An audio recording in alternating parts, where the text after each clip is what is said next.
झारखंड का शराब घोटाला कई अधिकारियों और सफेद पोस्ट नेताओं की नींद उड़ा सकता है। हाईकोर्ट ने स्वतः संज्ञान लिया है। मामले में सुनवाई की जा रही है। आज कपिल सिब्बल ने, वरिष्ठ अधिवक्ता कपिल सिब्बल ने सरकार की तरफ से अपना पक्ष रखा। झारखंड शराब घोटाला, हाईकोर्ट ने लिया है स्वतः संज्ञान। शराब के होलसेल और रिटेल टेंडर में गड़बड़ी का मामला। एडवोकेट कपिल सिब्बल ने सरकार की तरफ से रखा पक्ष। राज्य सरकार ने सुप्रीम कोर्ट में एसएलपी दायर करने की कही बात। 25 लाख रुपए नॉन रिफंडेबल राशि के नाम पर हुआ खेला। कोलकाता से झारखंड के 3 जिले को भेजे गए करोड़ों रुपए।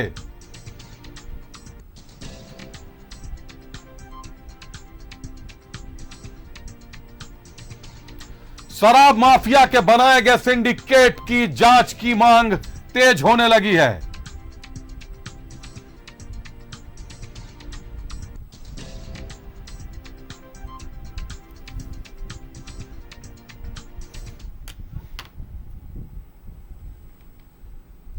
शराब घोटाले पर जांच की मांग न जाने कब से उठ रही है। अब हाईकोर्ट ने स्वतः संज्ञान ले लिया है। माना जा रहा है कि बहुत जल्द जांच तेज हो जाएगी। ईडी की रडार पर कहीं झारखंड का शराब घोटाला आया तो कई बड़े अधिकारी और बड़े नेता, सफेद पोस्ट नेताओं के बेपर्दा होने का डर एक बार फिर समा जाएगा। रुक करते हैं, सहयोगी अजय लाल हमसे जुड़ रहे हैं। अजय, बड़ा मामला आया है शराब घोटाले को लेकर। अजय, 25 लाख रुपए की नॉन रिफंडेबल राशि थी जो कि आवेदक को जमा करनी थी, लेकिन 3 जिलों में खातों में कोलकाता से करोड़ों रुपयों का ट्रांजैक्शन किया गया। वो भी उन खातों में जिनसे 2-4 हजार रुपए जिनमें सालों से रहते थे, और उन खातों में करोड़ों का ट्रांजैक्शन कर ये 25 लाख रुपए जमा करवाए गए। बाकायदा शराब माफियाओं ने पूरा सिंडिकेट बनाकर इस खेल को अंजाम दिया। अब जांच की मांग तेज होने लगी। हाईकोर्ट ने स्वतः संज्ञान लिया है। आज कपिल सिब्बल ने पक्ष रखा। सुप्रीम कोर्ट में एसएलपी दायर करने की बात कही। ईडी का डर शराब घोटाले की तरफ बढ़ता हुआ दिखाई दे रहा है। अजय, बिल्कुल अभिषेक, देखिए जिस प्रकार से पूरे राज्य में शराब को लेकर 3 बार नीति बनी और 3 बार नीति बदली गई। आपको मैं जानकारी दे दूं कि जब सूबे में स्वर्गीय जगन्नाथ महतो उत्पाद मंत्री थे, उनके यहां शराब नीति वाली फाइल 1-2 दिन नहीं बल्कि 5.5 महीने तक वो उन्होंने अपने पास रखा। वो इस पॉलिसी को अपनी मंजूरी नहीं देना चाहते थे, लेकिन कई बार प्रेशर इतना ज्यादा पड़ गया उन पर कि आखिरकार स्वर्गीय जगन्नाथ महतो को भी शराब पॉलिसी पर अपना निर्णय देना पड़ा। और उसके बाद की कहानी आपको याद है कि किस प्रकार से पॉलिसी बनी। कहा गया कि पहले स्टेट बिवरेज कॉर्पोरेशन शराब बेचेगा, फिर यह निर्णय बदल गया, फिर से स्टेट बिवरेज कॉर्पोरेशन के पास आ गया, एजेंसी खोजी गई, और इस बीच राज्य के अफसर विनय चौबे को छत्तीसगढ़ में ईडी ने पूछताछ के लिए बुलाया।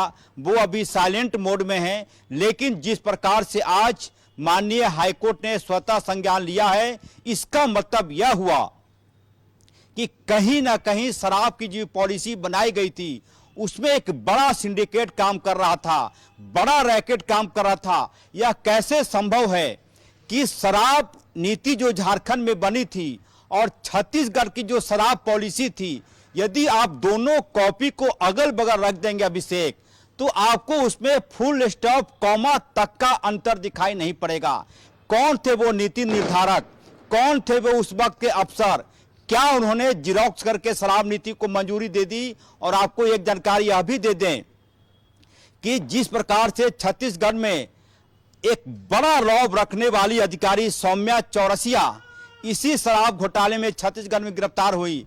कहा यह जाता था कि वो छत्तीसगढ़ की तत्कालीन मुख्यमंत्री भूपेश बघेल की शैडो थी। लगभग भूपेश बघेल को जिन बातों की जानकारी नहीं हुआ करती थी, वो जानकारी सौम्या चौरसिया को हुआ करती थी, और उनके ही चाहने वालों को, उनके ही अगल बगल के लोगों को शराब के कई कामों को ठेका मिला। एक विवादित कंपनी, उसको लोगो बनाने की जिम्मेदारी दी गई, और लोगो कहां बनता है? उत्पाद विभाग के 201 नंबर कमरे में। यह कैसे संभव है कि अधिकारियों की मर्जी के बगैर सौम्या चौरसिया के चहेते, उनके आसपास के लोगों को झारखंड में काम मिल जाता है? ये बहुत बड़ा अजय, आज भी मशीन उत्पाद विभाग में लगी हुई है, आज भी मशीन को सील कर रखा गया है। होलोग्राम बनाने के नाम पर भी बड़ा खेला हुआ। बहुत सही बात कही आपने कि छत्तीसगढ़ शराब घोटाले से भी सीधे तार जुड़े हुए हैं झारखंड के शराब घोटाले के, और अगर इसकी जांच शुरू होती है तो कई बड़े चेहरे इस बार बेनकाब हो सकते हैं शराब घोटाले में, जिनमें कई ब्यूरोक्रेट्स हैं, कई सफेद पोश हैं, कई बड़े नेता हैं। नाम कई लोगों की जुबान पर है, लेकिन बड़े कद्दावर नाम है तो नाम लेने से हर कोई हिचकिचा रहा। बहुत धन्यवाद अजय हमसे जुड़ने के लिए, तमाम जानकारियों के लिए।